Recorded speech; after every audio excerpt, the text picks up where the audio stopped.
Y momento para hablar en A Buenas Horas con Marcos Lorenzo, viceconsejero de Cohesión Territorial y Agua del Gobierno de Canarias. ¿Qué tal? ¿Cómo estamos? Muy buenos días.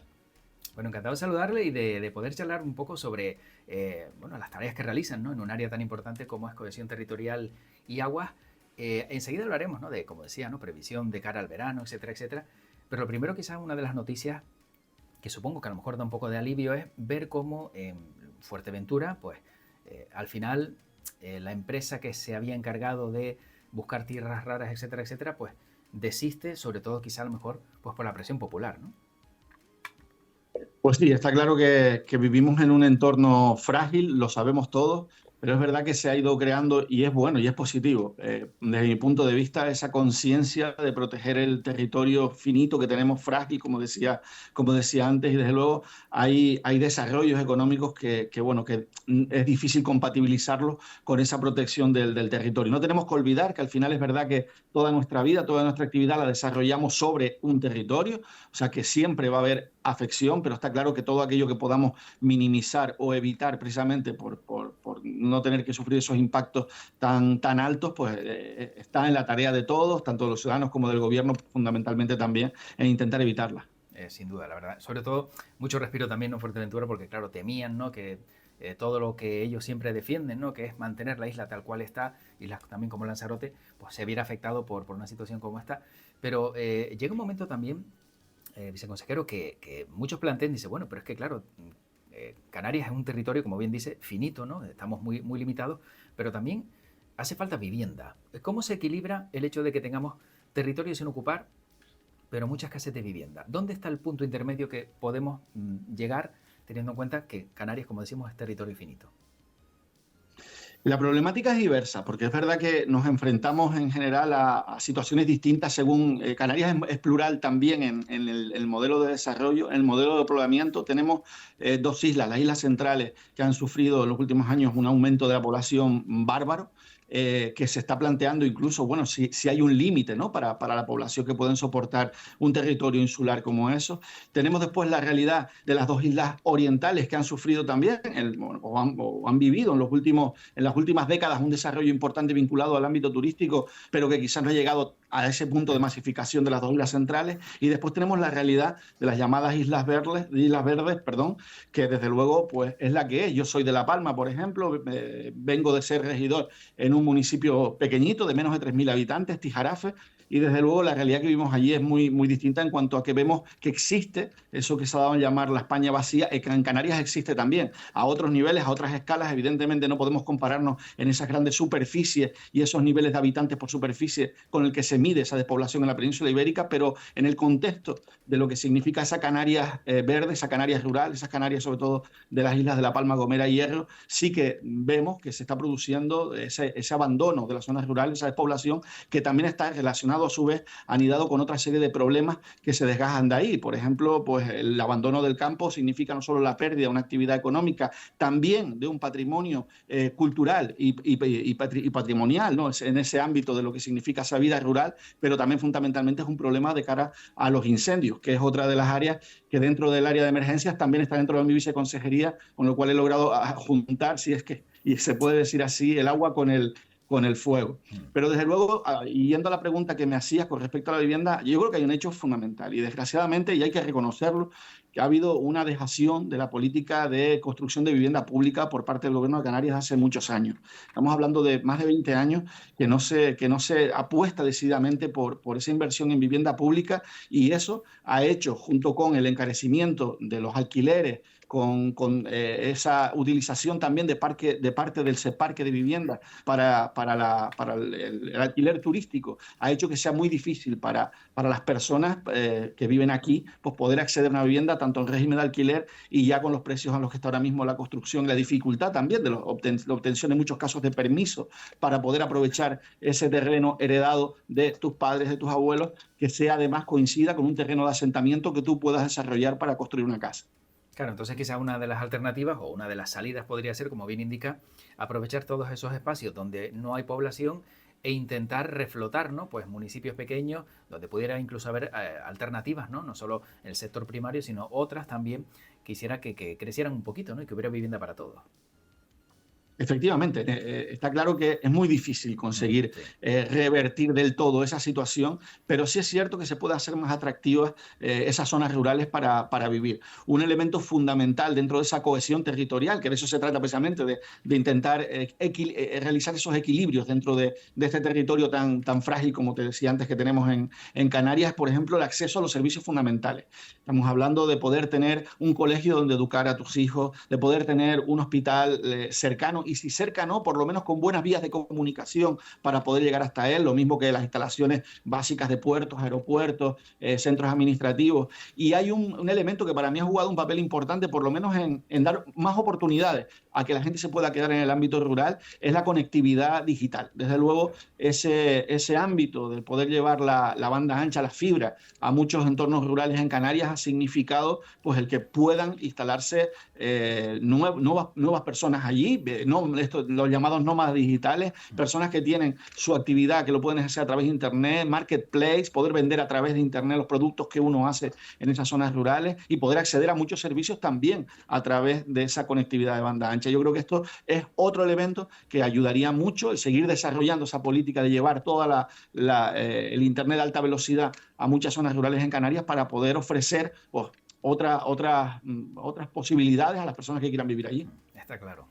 Bueno, hablamos de una de las áreas que hace un instante también acaba de abordar Marcos Lorenzo, y es el área de seguridad, emergencias, y si no me equivoco han solicitado al Estado que ponga medios aéreos ante la lucha contra incendios en las islas, porque tal y como está el panorama ahora mismo, hay temor, viceconsejero, de que tengamos problemas como se vivieron el año pasado en Tenerife.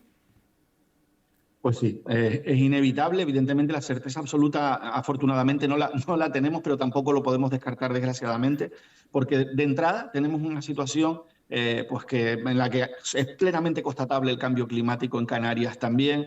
Hemos tenido unos últimos años extremadamente secos. Por dar un dato muy concreto, en marzo de este año, a principios de marzo, llevábamos solamente el 18% de lluvia de lo que solía llover en otras sesiones anteriores, o sea, en otros periodos de invierno meteorológico, vamos a llamarlo así, o temporada de lluvia habitual en Canarias, pues solamente llevamos el 18%.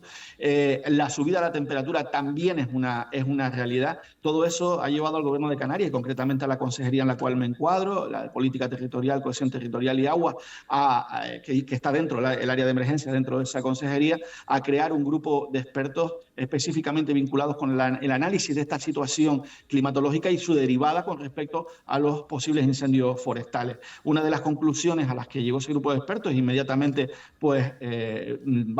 declaramos, hicimos viable la propuesta que ellos hacían de declarar la situación de prealerta del Plan de Incendios Forestales de Canarias, el INFOCA, precisamente para intentar que todas las islas, en coordinación con los cabildos, evidentemente, y el Gobierno de Canarias y todos los demás agentes que actúan dentro de una emergencia de esas características, puedan hacer la previsión de adelantar sus capacidades operativas en el tiempo, porque el verano o la temporada de incendios, vamos a decirlo así, pues se adelanta muchísimo, muchísimo.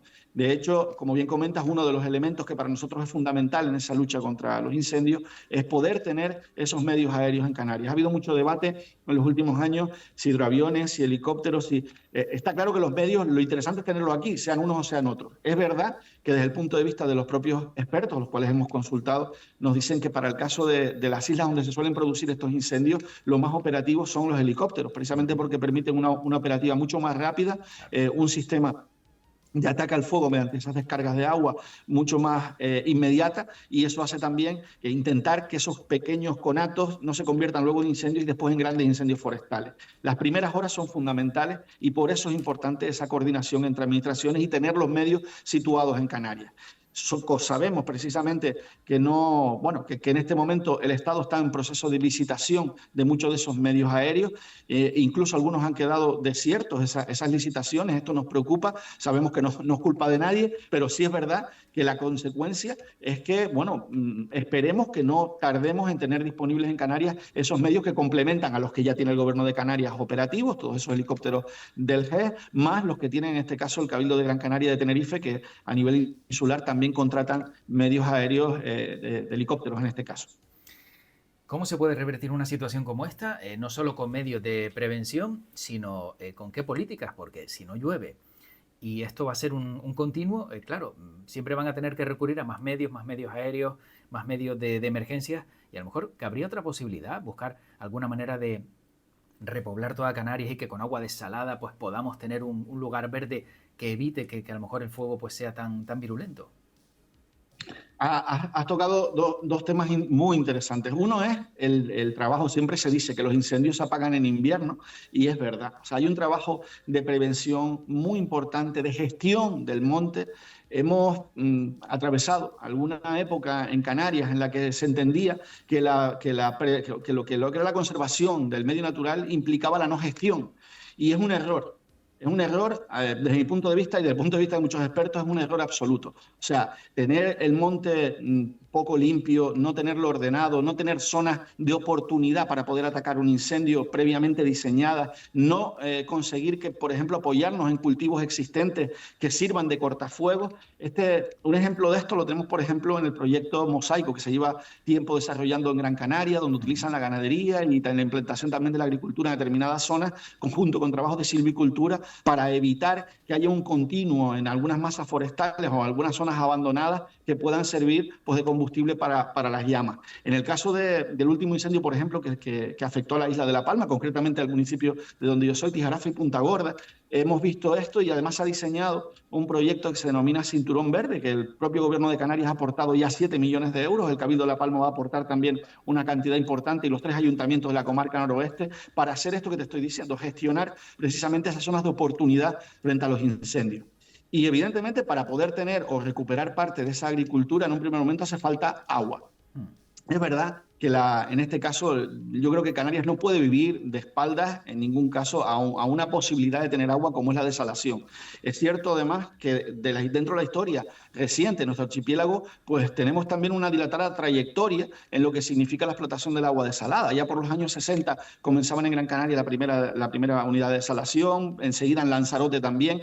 Hoy en día hay 5 islas del archipiélago donde no se entiende la gestión del ciclo integral del agua si no se introducen los caudales que aportan la desalación. Hay islas como Lanzarote que supera el 90% de toda el agua disponible, el agua desalada, directamente agua de mar. En el caso de Fuerteventura, pues prácticamente el 80%, Tenerife prácticamente el 15%, Gran Canaria prácticamente el 50%, en el Hierro empieza a ser importante, en La Gomera, justamente mientras hablamos en estos días, en esta semana, se terminará de poner en marcha esa primera unidad también de desalación en San Sebastián y hay programada otra en Valle Gran Rey y en el caso de la isla de La Palma, pues se está planteando en estos momentos también el Cabildo de La Palma instalar una unidad de estas características en el sur de la isla en Fuencaliente. En cualquier caso, es cierto que hoy por hoy, en pleno siglo XXI, en este momento en el que nos encontramos, es importante vincular estos proyectos de desalación con una tecnología que sea eficiente, consuma la menor cantidad posible de energía y ya para terminar de redondear, que esté vinculada con energías renovables. Es, por ejemplo, lo que se está planteando en esa futura desaladora en el sur de la isla de La Palma, en Fuencaliente, vinculado con la energía eólica, por ejemplo. Claro, pero aún así, por ejemplo, ¿no? Con desaladoras, ¿no? Y con todos esos sistemas que depuran el agua, ¿no? Y que se permiten obtener agua pues dulce de la salada. Vemos, por ejemplo, casos como en La Guancha, en Tenerife, donde ya han prohibido usar el agua del grifo para beber y cocinar, ¿no? Que todavía se dan casos que a lo mejor pues nos recuerdan a épocas pasadas. ¿Por qué se siguen dando este tipo de casos? Y yo no sé si tienen ustedes algún aviso de que va a haber alguna restricción más de este tipo en algún lugar de Canarias. Bueno, en el caso de La Guancha hay que decir que es por un elemento, una situación muy puntual que se da en esa zona y en esa comarca de la isla de Tenerife debido al alto contenido en flúor que tienen las captaciones de agua de la que deriva la mayor parte de agua de consumo en esa zona de la isla de Tenerife. Cuando esos niveles, esos controles, que además es obligatorio desde el punto de vista sanitario realizarlos, sobrepasan determinados valores, pues se produce esa situación. No es, en este caso, por desabastecimiento, sino por la presencia de flúor. Pero es cierto, lo que comentas, que hay muchos municipios de Canarias que algunos hace meses han tomado la decisión de empezar a tomar medidas en el sentido el ahorro de agua, de la restricción paulatina para no tener que llegar a un cierre total. Y es cierto que el verano pasado lo viví yo como alcalde también en primera persona, el tener que estar varios días sin agua de abasto público. Esta es una situación que desde luego no se debe llegar nunca, pero que la situación de demanda del agua y de la gestión que ha habido en este caso por parte de muchos operadores del agua, incluso de las administraciones públicas, nos ha llevado a eso. ¿Por qué estamos así? Pues varios factores. Una es evidentemente el cambio climático. En aquellas islas donde se depende todavía, en este caso de las captaciones subterráneas, está claro que los niveles freáticos, por más que algunos se empeñen en decir lo contrario, es lógico, han bajado. Hay captaciones que se encuentran agostadas y evidentemente es importante también tener en cuenta el factor del aumento del consumo. O sea, es el consumo de la población endógena más la población exógena, por ejemplo, el turismo que nos visita. Aunque hay que decir, es un dato a tener en cuenta ahora que está también en boga, pues plantearnos todas las repercusiones que tiene el modelo turístico en Canarias, que no llega al 6% del agua de abasto público lo que consume una industria como el turismo, se la podemos llamar así. Esto es importante tenerlo en cuenta, mientras que la agricultura supera con creces el 50% y tenemos que ir también a modelos más eficientes de gestión del agua. Pero uno de los elementos también que no quiero pasar por alto, que nos ha llevado a la situación esta de desabastecimiento en algún momento, es la obsolescencia de las infraestructuras de generación, transporte y almacenamiento de agua que tenemos en Canarias. Desgraciadamente las tuberías no son eternas, las balsas no son eternas, hay que hacerles un mantenimiento y a veces pues no se les ha hecho ese mantenimiento adecuado y nos encontramos en un momento en el que pues instalaciones como desaladoras de hace más de 40 años, tuberías puestas hace medio siglo, pues ya están más que sobradamente cubiertos su ciclo de vida y están empezando a tener muchas pérdidas. Ese nivel de pérdidas es importante controlarlo y para ello es importante también tener financiación, que es otra de las patas importantes para acometer todo lo que tiene que ver con agua, porque desgraciadamente todas las obras hidráulicas son caras y depende precisamente de poder tener los medios económicos para poderlas acometer. Claro, es que sin duda, ahora que también ha tocado Marcos Lorenzo un tema importante, es tampoco el consumo de agua de los turistas, porque claro, vemos que somos récord de llegada de turistas, que cada vez son más, y que a lo mejor pues el que viene de vacaciones no tiene en cuenta, pues no sé, los controles que debería haber por islas como, no sé, las que ha nombrado, donde a lo mejor el agua escasea. ¿Hay temor de que también haya un uso descontrolado del agua por parte de todos los turistas que llegan?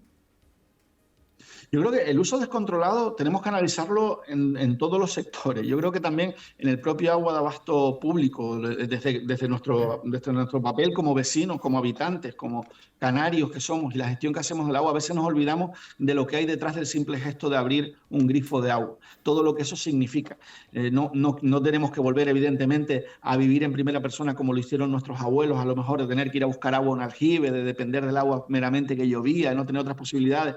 No se trata de eso, pero sí se trata de ser conscientes de que es un recurso finito. En el caso de Canarias, hay que tener en cuenta que muchas grandes instalaciones turísticas tienen su propia generación de agua. O sea, ellos mismos se desalan el agua, la gestionan, la reciclan, la recirculan, que esto es un elemento importante que no hemos abordado, que si quieren más adelante lo abordamos, el tema de la reutilización del agua, que es uno de los elementos que completan ese ciclo integral del agua y que nos permitiría abordar con otra disponibilidad mayor también lo que es el problema de los recursos hídricos. Pero volviendo al tema del turismo, está claro que la mayor parte de ese consumo se autogestiona dentro del propio sistema turístico. Es verdad que en todos los hoteles se debe instar, en este caso a los huéspedes, a pues, reutilizar la toalla, a no descargar, a utilizar sistemas de descarga limitado, en el caso de los servicios, etcétera. Las piscinas, poder recircular el agua, poder tratarla. No tirar el agua cada vez que tiene una serie de días de uso, sino poderla aprovechar. Hoy en día, afortunadamente, hay procesos de reciclaje de ese agua, de filtrado, de puesta a punto, que son perfectamente asumibles y desde el punto de vista técnico son viables, existen en el mercado y se están utilizando en muchos sitios. Yo creo que en el caso del turismo es menor la presión que hace sobre un recurso como el agua que como un recurso sobre el territorio, por ejemplo. Claro, sin duda, bueno, y bien acaba de destacar Marcos Lorenzo la importancia, ¿no?, de reutilizar el agua, no solo quizá a lo mejor en hoteles, sino incluso hasta en las propias viviendas, ¿no? Se está viendo sistemas que el agua que utilizamos en la ducha muchas veces se puede reutilizar también para la cisterna, con lo cual, y yo creo que a todos nos ha pasado, y seguro que también a Marcos Lorenzo en alguna ocasión, cuando abres el grifo de la ducha hasta que no sale caliente, esa agua la pierdes. Entonces ese agua a lo mejor si la pones en un baldito, como hablamos en Canarias, la aprovechas y luego te vale para algo, ¿no? Regar las plantas o lo que sea. Y eso a lo mejor son pequeños pensamientos que si los cambiamos, no solo ahorramos en nuestra factura, sino encima también ayudamos a no consumir demasiada agua. No, totalmente. Es más, con una pequeña bomba, muy pequeña, que consume muy poco, se puede utilizar un sistema de recirculación, abres la llave unos segundos, la cierras el sistema recircula el agua y cuando vuelves a abrir tienes el agua caliente. O sea, no estás tirando ese agua mientras se calienta. Eso es un sistema que existe ya desde hace mucho tiempo, que en muchas instalaciones se está haciendo y de hecho es una de las cuestiones que desde el punto de vista de la gestión y el ahorro, creo que esas sí se deben incluir dentro de todas aquellas normativas que actualizan los códigos técnicos de edificación, etcétera. En cuanto a las instalaciones, es bueno intentar tender a obligar a que estos sistemas se implementen, porque es lo que nos va a permitir, pues eso, ir haciendo esos pequeños ahorros individuales en cada uno de los domicilios, que sumados todos ellos, pues evidentemente producen un gran ahorro. Otro elemento fundamental es la telegestión. Hay muchos ayuntamientos ya en Canarias, muchas empresas que se dedican a la gestión del agua también por parte de esos ayuntamientos que tienen contratadas, que utilizan sistemas de control, tanto de entrada como de salida de los depósitos, contadores inteligentes. Precisamente hace un par de meses tuvimos la oportunidad de visitar el Ayuntamiento de Santa María de Guía, aquí en Gran Canaria, junto de la mano de su alcalde, donde veíamos que habían implementado un sistema donde podían hacer incluso tener un mapa de calor de lo que es el consumo en determinadas zonas del municipio. Es decir, casi que con una lectura, bueno, casi no, con una lectura cada hora, o sea, 24 lecturas al día, eran capaces de detectar fugas de manera muy rápida o cualquier gasto por encima de lo normal y avisar directamente al propio vecino. Yo creo que sistemas de estos, si se pudieran ir implementando en muchos sitios en Canarias, pues ayudaría a gestionar mucho mejor el agua que no llega al final del proceso a la llave y que perdemos por el camino y que es un lujo que no nos podemos permitir. Claro. Para cerrar este capítulo, viceconsejero, y ya enfocar el último y de manera muy breve también, ¿en qué porcentaje estamos de peligro ante sequía en Canarias? Viendo que no llueve y viendo que cada día pues la meteorología nos deja pues no sé, el clima más árido todavía si cabe. Pues no sabría decirte un porcentaje, pero desde luego está claro que estamos en una situación de cambio climático absolutamente constatado, como te decía al principio, que se ha elevado la temperatura casi 2 grados, 1 grado y pico durante los últimos 2 años, en el caso de Canarias, que tenemos el problema precisamente de tener agua también en previsión de los posibles incendios. En estos días estamos haciendo pruebas de unos sistemas de pequeñas balsas hinchables para que los helicópteros puedan repostar directamente desde esas balsas y colocarlos en los puntos más óptimos en el caso de que haya un incendio, para hacer más cortos esos trayectos de recarga y descarga dentro de los incendios, pero que para eso hace falta agua y hace falta tener pues esas soluciones a la mano. En el caso de Canarias tenemos una oportunidad y una complicación. Yo lo quiero ver más como una oportunidad, y es que tenemos, desde el punto de vista de la administración del agua, tenemos una complejidad mayor que en el caso de muchas cuencas hidrográficas en la península ibérica. Hay que tener en cuenta que en Canarias tenemos 7 demarcaciones insulares de gestión del agua, 7 consejos insulares de agua que tienen también sus políticas propias, que tienen su capacidad de actuación y que el gobierno de Canarias en este caso juega un papel importante de coordinación. Estamos intentando retomar esa coordinación. Precisamente fruto de esto es la mesa del agua que desarrollábamos en Gran Canaria el 11 de marzo pasado y que aunábamos en torno a esa mesa pues a todos esos consejos insulares, a una buena representación de los ayuntamientos de Canarias y el propio gobierno de Canarias, evidentemente, para intentar coordinar esos esfuerzos para que no nos falte el agua.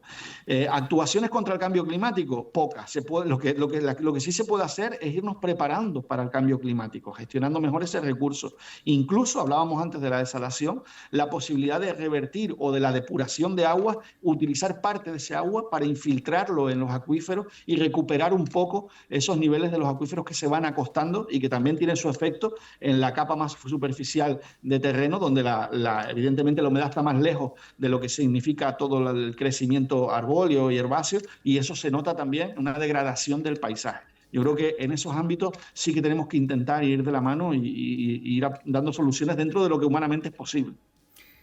Pero Canarias se seca.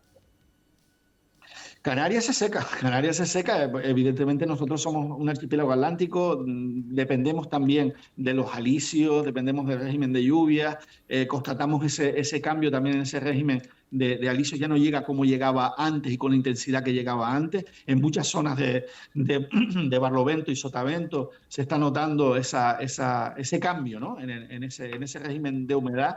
Ha bajado el índice de humedad en muchos espacios y tenemos zonas conocidas tradicionalmente como bosques verdes, como son, por ejemplo, el Cedro y Garajonay en la Gomera, toda esa zona pues de Laurisilva, en La Palma también hay algunas zonas donde ya se empieza a notar esa mayor sequedad, esos musgos secos que antes estaban todos verditos, ahora tienen un color canelo, muchos de ellos, y eso sí se nota. Y desgraciadamente contra eso es muy difícil luchar. Estamos hablando de un fenómeno global. Justamente en este año se producía el cambio de ciclo de ese fenómeno que se da a llamar el Niño, ¿no? Que también que se produce en el Pacífico, pero que también nos afecta en este caso a Canarias, y vamos a ver con qué nos vamos a enfrentar de cara a la próxima temporada, en este caso de invierno en Canarias. Ojalá que sean más lluvias y no de manera torrencial, que ese es otro elemento que estamos viendo en los últimos tiempos, que llueve menos, pero lo que llueve lo llueve de manera mucho más torrencial, con lo cual a veces el agua, aunque sea deseada, hace daño. Efectivamente. Sí, sí, sí, que la queremos, pero luego no la queremos así en abundancia y en un mismo punto localizado, ¿no? Sino que venga, como se suele decir con la lotería, que venga repartida, ¿no? Que esa es la idea. Viceconsejero, por último, llegan muchos turistas, como decimos, récord, millones de turistas que visitan Canarias, pero claro, no conocen nuestras costas. Y vemos que se producen continuamente ahogamientos, problemas que incluso hasta en la orilla, ¿no? Sufren problemas de mucho tiempo al sol, alcohol, cambio de temperatura. ¿Cómo se lidia con accidentes de este tipo relacionados con nuestras costas? Pues como en el caso de los incendios, en este caso, antes de producirse la emergencia, con concienciación, fundamentalmente. Hace falta, evidentemente, mejorar todos los sistemas activos de emergencia en el caso de tener que ir a acudir a ese tipo de eventos. Para eso el Gobierno de Canarias ha estado, por ejemplo, repartiendo. Hace un mes se terminó de repartir por todos los ayuntamientos costeros de Canarias los dispositivos OneUp, que es una tecnología canaria, precisamente, que son unos salvavidas compactos que se tiran al agua y tienen un sistema de autoinflado atado a un cabo, y es un elemento que ya ha salvado vidas en Canarias. Estamos también desarrollando, a punto de poner ya en marcha, la app Infoplaya, para poder tener con conocimiento directo, instantáneo, de la situación de las banderas en las distintas playas de Canarias. Y tenemos también un elemento normativo que estamos trabajando junto con la Federación Canaria de Municipios, que es el poder tener un nuevo marco de regulación de la seguridad en las playas, el famoso decreto playa, que los propios ayuntamientos de Canarias, a través de la FECAN, denunciaban, precisamente porque no dotaba de medios a los ayuntamientos de menos de 5.000 habitantes para poder atender estas necesidades de socorrismo en las playas, y que estamos ahora precisamente reuniéndonos con la Federación Canaria de Municipios para encontrar una vía de solución para garantizar de alguna manera que en nuestras playas haya seguridad para las personas que viven aquí, para las que nos visitan. Pero está claro que, como decía al principio, lo más importante de todo es la precaución.